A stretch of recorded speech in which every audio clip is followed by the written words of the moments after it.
बिस्मिल्लाहिर्रहमानिर्रहीम। नाज़रीन अस्सलाम वालेकुम। मैं हूं आपका मेज़बान साबिर शाकिर, वफाकी दारुल हुकूमत इस्लामाबाद से कुछ ताज़ा तरीन इत्तलाआत और हम अपने आपसे शेयर करते हैं। सबसे बड़ी आलमी सतह पर एक बहुत बड़ी खबर, हमारे पड़ोसी मुल्क ईरान के सदर हेलीकॉप्टर हादसे में जाँ बहक हो चुके हैं। न सिर्फ वो बल्कि और भी बहुत से अहम ओहदेदार उस हेलीकॉप्टर में हादसे का शिकार हुए। अभी तक बहुत सारे सवालात उठाए जा रहे हैं कि ये सबोटाज था, ये हादसा था, ये मिसाइल का हमला था या फिर अंदर कोई चीज डिवाइस रखी हुई थी वो फटी है। ये सारे सवालात उठाए जा रहे हैं, लेकिन जो बिल आखिर कई घंटों के बाद इसका ऐलान किया गया और उसमें रूस और तुर्की ने बहुत मदद की ईरान की। और सबसे पहले शायद कहा जा रहा है कि तुर्की के हुक्काम, तुर्की की जो एयरफोर्स थी, उन्होंने इस मलबे की, इस जगह की निशानदही की। बहरहाल हेलीकॉप्टर में सवार सदर ईरान इब्राहिम राइसी, वजीर खारजा अमीर अब्दुल्लाहान मशरकी, अजरबैजान के गवर्नर मालिक रहमती, तब्रेज के इमाम सैयद मोहम्मद अल हाशिम, सदर के सिक्योरिटी यूनिट के कमांडर सरदार सैयद मेहदी मूसवी, बॉडीगार्ड और हेलीकॉप्टर का अमला जो है वो जाँ बहक हुआ। कोई भी इस हेलीकॉप्टर का मुसाफिर बच नहीं सका। बहुत सारी मुतजाद इत्तलात आती रहीं, जिसकी वजह से अब ये काफी कंफ्यूजन पैदा हो गई है, क्योंकि कहा जा रहा है कि ईरानी हुकूमत को, तेहरान को इस बात का अंदाजा हो गया था कि ये एक खौफनाक हादसा है और ये सबोटाज है। इसलिए कल सारा दिन सुप्रीम काउंसिल का इजलास जारी रहा और ईरान के अंदर सिक्योरिटी के जितने हाई अलर्ट सिक्योरिटी कर दी गई थी और पहले ईरान के अंदर अपने बंदोबस्त किए गए, फौज एक्टिव हुई, पासदारान इनकलाब वो एक्टिव हुए, उन्होंने अपनी पोजीशन संभाली। उसके बाद फिर जब मलबा मिल गया तो उस वक्त अनाउंस किया गया। लेकिन असल खबर जो है वो ये है कि इस हादसे की खबर सबसे पहले हेलीकॉप्टर के मिस होने की खबर जो है वो भी इसराइल के और मगरबी मीडिया ने दी, और उसके बाद ईरान का मीडिया इस खबर को लेकर आया। और उसके बाद फिर जब इस बारे में अभी ईरान के हुक्काम जो हैं वो बता रहे थे कि अभी सूरत हाल कोई अच्छी खबर भी आ सकती है, और यहां तक खबर भी आई ईरानी हुक्काम के हवाले से कि हेलीकॉप्टर के अमले से राबता हो गया है और कोशिश की जा रही है पहुंचने की। इस नौयत की खबरें भी चलती रहीं, लेकिन दूसरी जानिब सबसे पहले अगेन इसराइल का मीडिया उसने खबर दी, कल दिन में ही खबर दे दी थी शाम में, कि ईरान के सदर जो हैं वो इस हेलीकॉप्टर हादसे में जाँ बहक हो चुके हैं और दीगर अफराद भी जाँ बहक हो चुके हैं। तो इसराइल के मीडिया ने यह खबर पहले ब्रेक कर दी थी। इसी तरीके से यह खबर फिर अक़वाम मुत्तहिदा के हुक्काम तक भी पहुंच गई, वहां से भी गैर सरकारी तौर पे तस्दीक कर दी गई थी कि अब इस हादसे में किसी के बचने की इम्कानात कम हैं। जबकि उस वक्त ना ही ईरानी हुक्काम ने और ना ही किसी और मीडिया से ये खबरें आई थी, इसराइल की तरफ से आई थी। लेकिन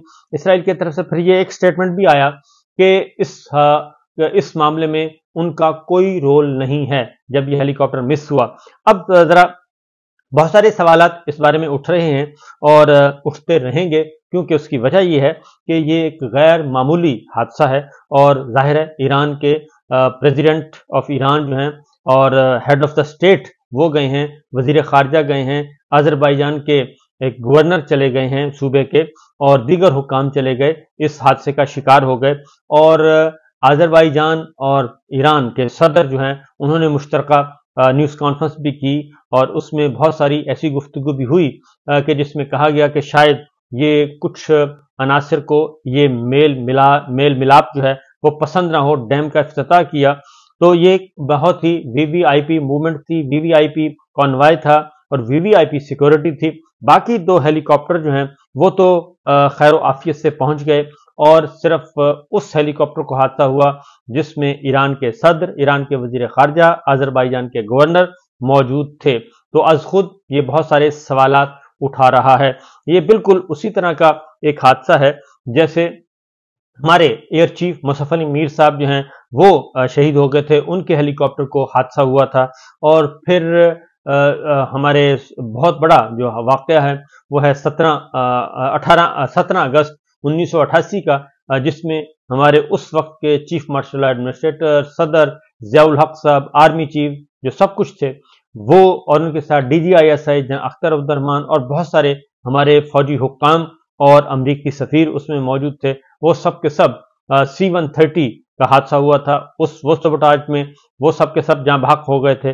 और इस तरीके से ये एक गैर मामूली वाकया। फिर इसी तरीके से लसबेला में हमारे कोर कमांडर जनरल सरफराज जो हैं उनके हेलीकॉप्टर को हादसा हुआ था, और उस दिन भी 2 हेलीकॉप्टर थे, एक हेलीकॉप्टर पहुंच गया, दूसरे को हादसा हुआ, और उस पे फिर मुख्तलिफ खबरें चली। तो वो एक वाकया उस पे भी बहुत सारे सवालात अभी तक उठ रहे हैं। जैसा कि आज एयरवाई पे कैप्टन रिटायर्ड आसम जो हैं वो इस बारे में जब अपनी ओपिनियन दे रहे थे, और जब उन्होंने इसको कहा कि ये ममासलत है, जनरल सरफराज और ईरान के सदर के हेलीकॉप्टर की ममासलत वो बयान करना शुरू किया, तो फिर उनकी लाइन काट दी गई थी। ये भी हुआ।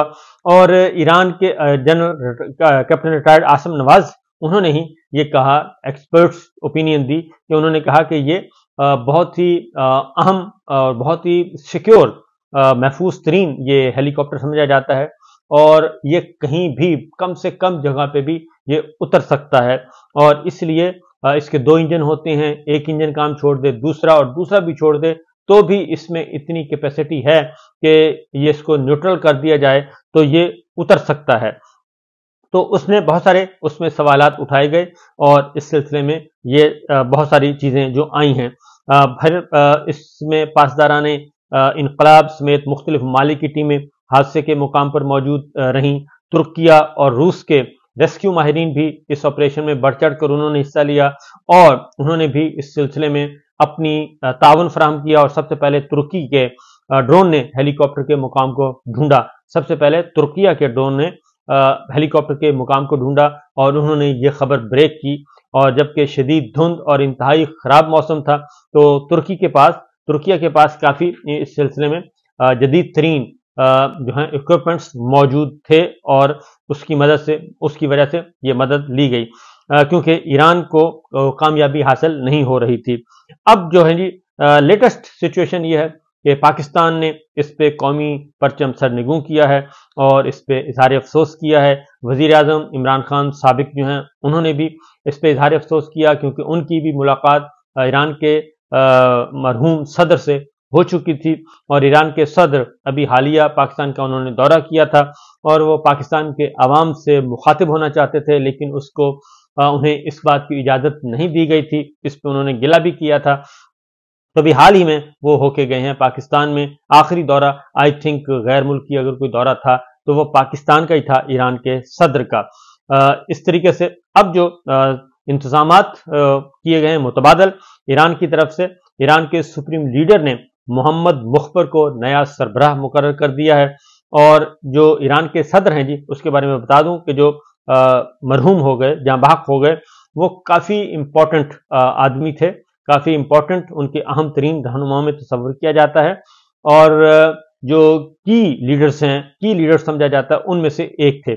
और जब ईरान का इनकलाब आया और आयतुल्लाह ख़ुमैनी ने उनका तख्ता उल्टा रज़ा शाह पहलवी का, तो उस टीम का भी वो हिस्सा थे, और उसके बाद फिर प्रोसिक्यूटर जनरल भी रहे और जज भी रहे, और फिर बहुत सारे लोगों को जो उस वक्त एक बगावत में मुलव्वस थे लोग, उनको सजाएं भी सुनाने में उनका अहम किरदार था।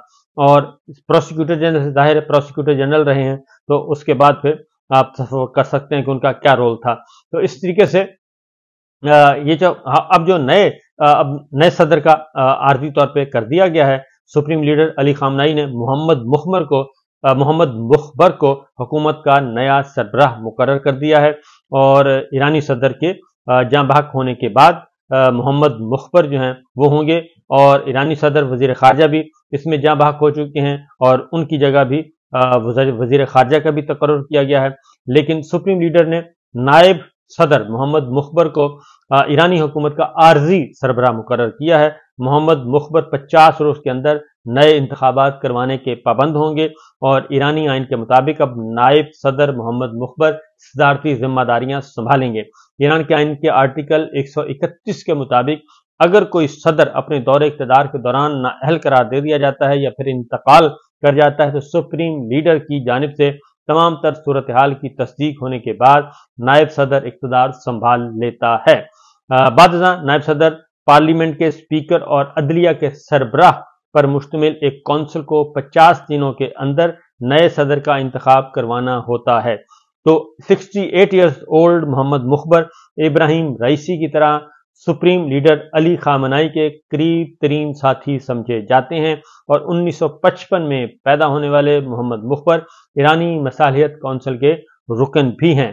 ابراہیم رئیسی نے اقتدار سنبھالنے کے فوراً بعد اگست 2021 میں محمد مخبر کو اپنا پہلا نائب صدر مقرر کیا تھا۔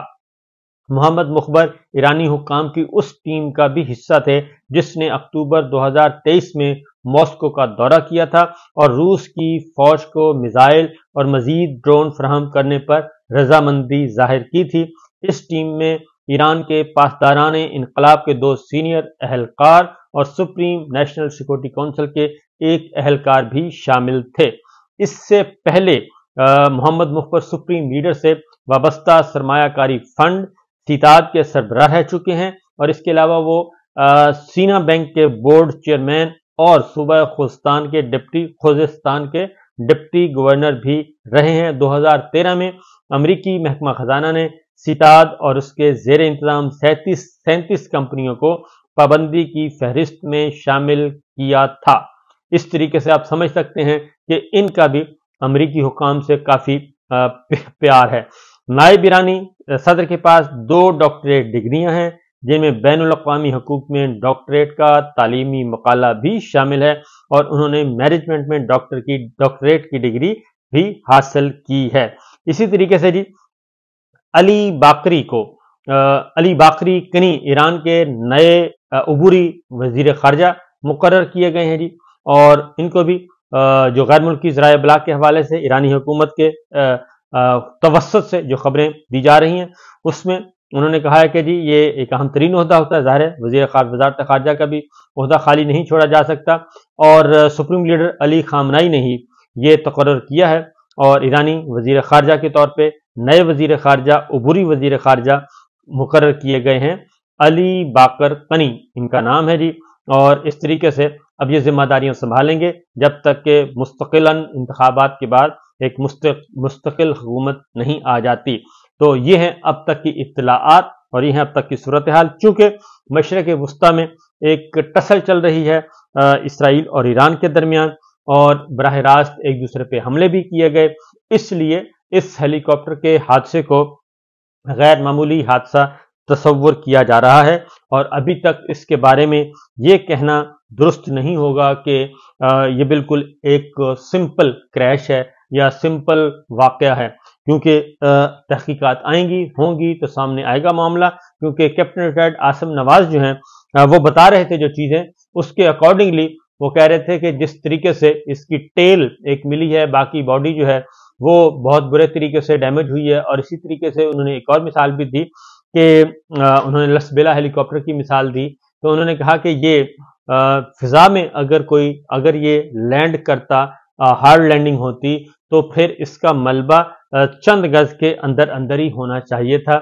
اور اگر فضا میں کوئی پھٹ جاتا ہے ہیلی کاپٹر یا جہاز تو پھر اس کے ملبے کے ٹکڑے دور دور تک گرے ہوتے ہیں۔ تو اس کا جو ملبہ ملا ہے اس سے بھی اندازہ ہوتا ہے کہ یہ معاملہ کچھ اور بھی ہو سکتا ہے، کیونکہ ایکسپرٹس جو ہیں وہ اب تک جو ظاہری مواد ملا ہے، جو ظاہری صورتحال یا کرائم سین کہہ لیں آپ، اس کے اکارڈنگلی وہ اس کو نارمل واقعہ نہیں سمجھ رہے، نارمل حادثہ نہیں سمجھ رہے۔ اجازت دیجیے، اللہ حافظ۔